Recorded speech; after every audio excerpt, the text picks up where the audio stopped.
first runner-up ang siyang hahalili para sa kanya. Kaya, Miss Rotonda, Miss Malibay, good luck sa inyong dalawa.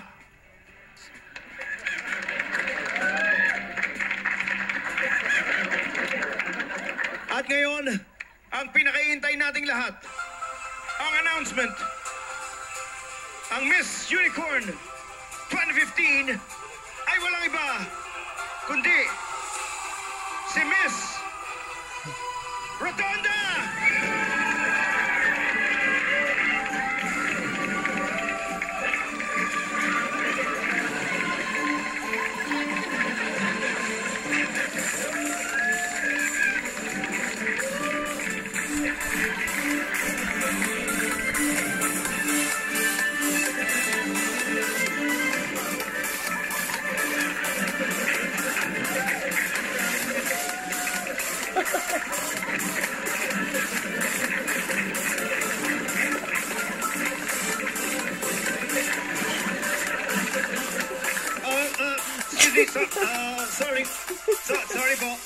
Sorry po, nagkamali po ako.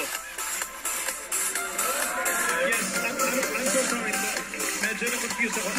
Alam po natin lahat na ang Miss Unicorn Beauty Pageant ay isang contest ng papangitan sa buong universe. At nagkamali po ako nang in-announce ko na si Miss Rotonda ang pinakapangit. Apparently, meron pa pong mas papangit sa kanya. Si Miss Rotonda po ay runner-up lang. At ang pinakapangit sa buong universe ay walang iba kundi ang Miss Unicorn, Miss Malibay!